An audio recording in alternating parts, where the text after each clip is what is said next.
పూర్వకంగా సత్కరించి పంపడం మన బాధ్యత కాబట్టి వారిని ఇప్పుడు సాగనంపాలి కాబట్టి మనందరి పక్షాన నేను మీ అందరి చప్పట్ల మధ్య వారికి సన్మానించి సత్కరించి మన జ్ఞాపకనిచ్చి పంపిద్దాం.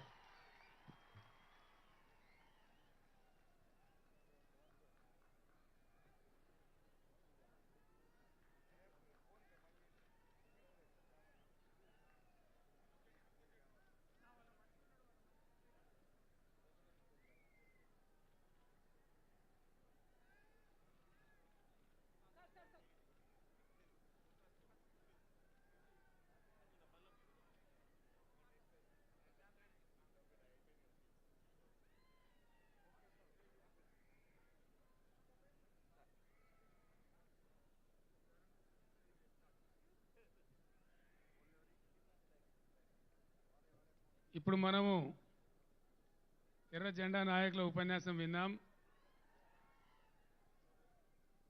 ఎర్ర టోపీ పెట్టుకునేటువంటి పార్టీ భారతదేశంలోనే చాలా పెద్ద రాష్ట్రానికి ప్రాతినిధ్యం వహించి ముఖ్యమంత్రిగా పనిచేసి ఇప్పుడు ప్రతిపక్ష నాయకునిగా పనిచేస్తున్నటువంటి ఉత్తరప్రదేశ్ మాజీ ముఖ్యమంత్రి సమాజ్వాదీ పార్టీ అధ్యక్షులు మన తెలంగాణకు అత్యంత ఆప్త మిత్రులు ఆత్మీయ మిత్రులు గౌరవనీయులు శ్రీ అఖిలేష్ యాదవ్ గారు తమ సందేశాన్ని ఇస్తారు.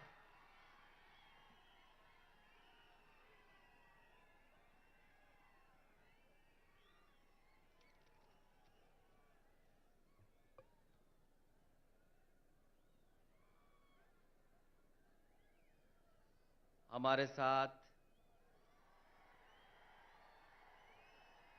मंच पर आपके सबसे प्रिय नेता और यहाँ के मुख्यमंत्री आदरणीय के चंद्रशेखर राव जी, मंच पर उपस्थित दिल्ली के मुख्यमंत्री अरविंद केजरीवाल जी, पंजाब के मुख्यमंत्री श्री भगवत मान जी,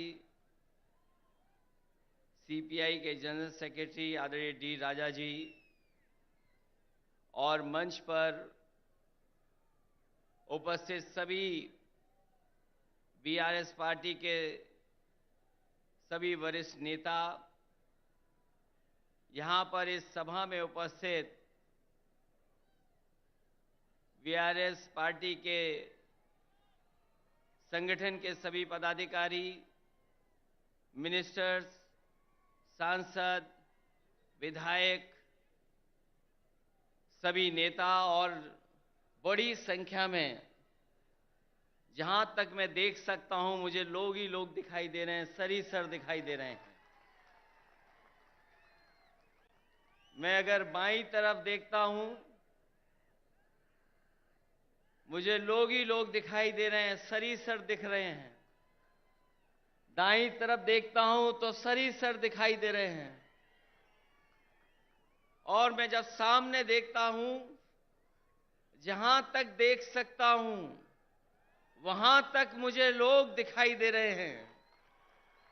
मैं इस ऐतिहासिक धरती पर, खम्मम की ऐतिहासिक धरती पर मैं आदरणीय केसीआर साहब का बहुत बहुत धन्यवाद और आभार प्रकट करता हूं कि यहां पर इतनी बड़ी संख्या में आपने बुला करके पूरे देश को एक संदेश देने का काम किया है। आज सुबह से लगातार हम लोग काम देख रहे हैं। मैं सामने जहां पर बिल्डिंग में हम लोग बैठे थे, ये इंटीग्रेटेड जो ऑफिस बनी है, कॉम्प्लेक्स बना है, एक ये उदाहरण है सरकारों के लिए कि एक जगह कैसे अधिकारी बैठ सकते हैं और जनता को तकलीफ और परेशानी नहीं होगी, एक ही जगह पर समस्या का समाधान हो जाएगा। ये खम्मम वो धरती है जिसने हमेशा इतिहास बनाने का काम किया है। यहां के लोगों ने बड़ी से बड़ी हुकूमत रही होंगी, ताकतें रही होंगी, उनके खिलाफ अपनी आवाज उठाने का काम किया है। यहां के किसान, यहां के नौजवान अगर किसान कभी इकट्ठे हुए हैं और अपनी आवाज को बुलंद करना पड़ा होगा, तो यहां के किसान इकट्ठे होकर के अपनी आवाज बुलंद कर करके उस समय की हुकूमत को हिला के रख दिया। मुझे उम्मीद है कि आने वाले समय में जो हालात हैं देश के, जिन परिस्थितियों से हम लोग गुजर रहे हैं, जहां भारत सरकार और खासकर भारतीय जनता पार्टी, जिसकी सरकार दिल्ली में है, एक एक सरकारें जो चुनी हुई उनको परेशान कर रही है, चाहे वो आपकी सरकार हो और चाहे आपके बीआरएस की पार्टी की सरकार हो, जो सहयोग और जो मदद और जो लोकतंत्र में सम्मान मिलना चाहिए वो सरकार सम्मान नहीं दे पा रही है। समय समय पर रुकावट कैसे पैदा हो, नेताओं को कैसे परेशान किया जाए, उनके खिलाफ क्या साजिश की जाए, उनके विपक्ष के लोग जो उनके सामने खड़े होकर के सवाल पूछते हैं, उनको किस षड्यंत्र से उनको दबाया जाए, उनकी छवि कैसे खराब की जाए, ये भारतीय जनता पार्टी की सोची समझी थी रणनीति के तहत काम कर रहे हैं। जो संस्थाएं हमें न्याय देना चाहती हैं, जहां से हम न्याय के लिए पुकार सकते हैं, उन संस्थाओं को भी दबाव बनाने का काम अगर कोई कर रहा है तो भारतीय जनता पार्टी कर रही है। अभी कल ही भारतीय जनता पार्टी की मीटिंग खत्म हुई है और उन्होंने कहा कि 400 दिन बाकी हैं। हमें तो लगता था कि ये सरकार तो वो है जो दावा करती थी कि हटेगी नहीं, अब तो वो स्वयं स्वीकार कर रही है कि अब 400 दिन हैं। जो सरकार अपने दिन गिनने लगे, जो सरकार अपने दिन बताने लगे, समझ लो ये 400 दिन बाद सरकार रुकने वाली नहीं है। अब तो 399 दिन बचे हैं। और जैसा कि भारतीय जनता पार्टी का समय समय पर जो बुनियादी मुद्दे हैं कि महंगाई कैसे कम हो, बेरोजगारी कैसे कम हो, हमारे लोग जो भारत छोड़ करके चले जा रहे हैं, कुछ लोग तो अपनी खुशहाली के लिए जा रहे हैं, लेकिन बड़ी संख्या में लाखों लोग ऐसे हैं जो धन दौलत उनके पास है, वो इस देश में रहना नहीं चाहते क्योंकि ये सरकार उनको रहना नहीं देना चाहती। इनके पास बुनियादी ठोस मुद्दे जो किसान की जरूरत के वो नहीं पूरे कर रहे हैं।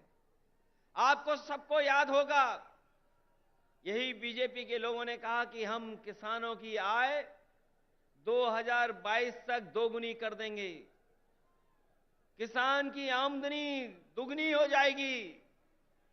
हालांकि 2023 शुरू हो गया है, लेकिन मुझे तो ये लगता है किसान की तकलीफ और परेशानी को देख करके इन भारतीय जनता पार्टी के लोगों का 2022 अभी खत्म नहीं होगा, इनका 22 खत्म नहीं होगा, 23 आ गया, 24 आ जाएगा।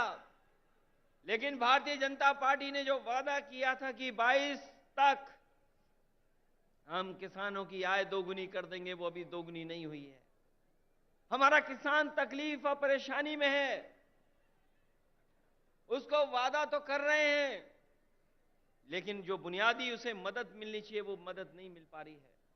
ये हमारा जो नौजवान दिखाई दे रहा है, ये नौकरी और रोजगार की तलाश में अपना भविष्य चौपट कर रहा है। ये सरकार कोई ठोस कदम नहीं उठा पा रही। आपका प्रदेश में तो सरकार है जहां मुख्यमंत्री काम कर रहे हैं, लेकिन हम तो अपने प्रदेश में देखते हैं जहां पर बड़े पैमाने पर बेरोजगारी है। जैसे ही चुनाव आ गया है, इन्होंने तय कर लिया है कि जगह जगह इन्वेस्टमेंट मीट करेंगे और इन्वेस्टमेंट मीट के बहाने लोगों को धोखा देंगे। ये प्रचार के माध्यम से धोखा देना चाहते हैं। वैसे तो समय समय पर देश के लोग और देश के जो नेता होते हैं वो G20 की अध्यक्षता कर रहे हैं, लेकिन इस बार इन्हें मौका मिला है अध्यक्षता करने का। मुझे लगता है कि केवल चुनाव के लिए ही प्रचार करेंगे, उसमें कोई ठोस कदम नहीं उठाएंगे। इसलिए आज जब हम इतनी बड़ी संख्या में लोगों के सामने इकट्ठे हुए हैं, जहां मुझे लोग ही लोग दिखाई दे रहे हैं, उनके सामने मैं कह सकता हूं कि अगर तेलंगाना में सफाया हो रहा है बीजेपी का, तो उत्तर प्रदेश भी पीछे नहीं रहेगा। आप अपने प्रदेश से हटाइए, यूपी से हम लोग मिलकर के उनको हटाने का काम करेंगे। हम यूपी वाले यही जानते हैं कि जिन्हें प्रधानमंत्री बनना है वो उत्तर प्रदेश जरूर आते हैं। इसीलिए आपने देखा होगा गुजरात से उत्तर प्रदेश आए। अगर गुजरात से प्रधानमंत्री बन सकते होते तो शायद गुजरात वो नहीं छोड़ते। लेकिन उत्तर प्रदेश के साथ जो धोखा हुआ है उसकी आप कल्पना नहीं कर सकते हैं। मां गंगा हमारी पूजा का, हमारी आस्था का, हमारी संस्कृति की स्थान है। एक पानी का जहाज चला करके, विलासिता का जहाज चला करके न जाने क्या सपने दिखा रही है सरकार। और जिस मां गंगा को साफ हो जाना चाहिए था, मां गंगा वैसी की वैसी है, नदी साफ नहीं है, नदी को साफ नहीं कर पाए। मुझे खुशी है इस बात की कि जब मैं मुख्यमंत्री था उस समय आपके मुख्यमंत्री जी ने एक फैसला लिया था कि यहां पर किसानों के खेत तक और घरों में पानी पीने का कैसे इंतजाम किया जाए। वो जो इंटीग्रेटेड इरिगेशन सिस्टम का आपने शुरुआत की, मैं आपको बधाई देता हूं और जनता को भी बधाई देता हूं, उनका धन्यवाद देता हूं कि आपके प्रदेश से शुरू हुई योजना, जहां पर खेत को पानी, घर में पानी का इंतजाम किया, वही तो भारत सरकार नकल कर रही है। जो आज भारत सरकार नकल कर रही है वो कहीं ना कहीं आपकी देन है।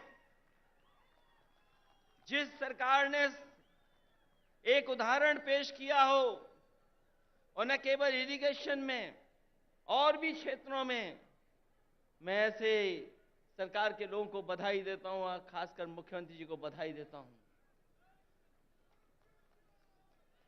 जहां इतना विकास हो रहा हो, वहीं भारतीय जनता पार्टी के लोग देश को पीछे ले जाना चाहते हैं।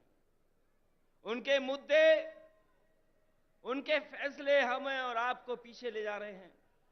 इसलिए आज जरूरत है प्रोग्रेसिव नेताओं की, प्रोग्रेसिव सरकारों की।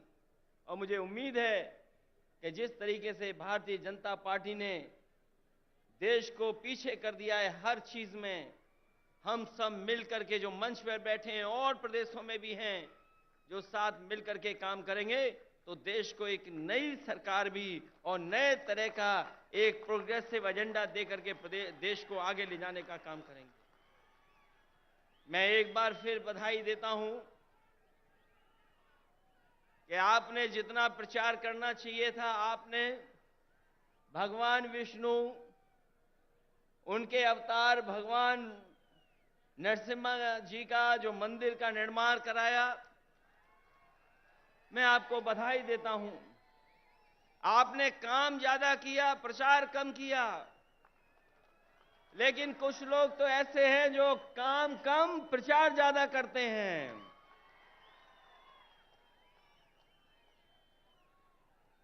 इसलिए जब अभी हम लोगों ने त्योहार भी मनाया है, हमारे यहां मकर संक्रांति का त्योहार तब मनाया जाता है जब सूर्य उत्तरायण हो जाता है। अगर हम मकर संक्रांति मनाते हैं तो देश में अलग अलग जगह अलग अलग त्योहार मनाते हैं। अगर सूर्य उत्तरायण हुआ है तो राजनीति दक्षिणायन चली गई है, और उत्तरायण से अगर कोई चीज शुरू हुई है और अगर दक्षिणायन राजनीति शुरू कर रहा है, तो मुझे उम्मीद है कि आने वाले समय में बदलाव देश में आएगा और देश में एक नई सरकार होगी। ये भारतीय जनता पार्टी के लोग नहीं रहेंगे, क्योंकि इनके पास भ्रम और जाल फैलाने के अलावा कोई रास्ता नहीं है। ये समय समय पर भ्रम फैलाते हैं, समय समय पर जाल फेंकते हैं। ये भारतीय जनता पार्टी भ्रम जाल पार्टी है, इससे सावधान रहना। हम लोग तो सावधान कर ही रहे हैं, लेकिन आप लोग भी सावधान करना, जिससे देश में एक नया परिवर्तन आए। मैं इन्हीं शब्दों के साथ आप सबका बहुत बहुत स्वागत करता हूं, बधाई देता हूं। इस ऐतिहासिक धरती पर जो ऐतिहासिक जनसभा हुई है, उसके लिए बहुत बहुत बधाई। और यहां पर जितने भी दूसरे दलों के नेता हैं, मैं उन सब का स्वागत करता हूं। और एक बार फिर आपके मुख्यमंत्री केसीआर राव साहब का बहुत बहुत स्वागत और बहुत बहुत धन्यवाद और बहुत बहुत बधाई। हम सबको यहां पर इकट्ठा करने के लिए और लाने के लिए बहुत बहुत धन्यवाद आपका। సోదరులారా, మనకు కొద్దిగా ఓపిక అవసరము. అతిథులను పిలుచుకున్నాం కాబట్టి కొద్దిసేపట్లో నేను మాట్లాడతా. ఇప్పుడు గౌరవనీయులు కమ్యూనిస్ట్ పార్టీ ఆఫ్ ఇండియా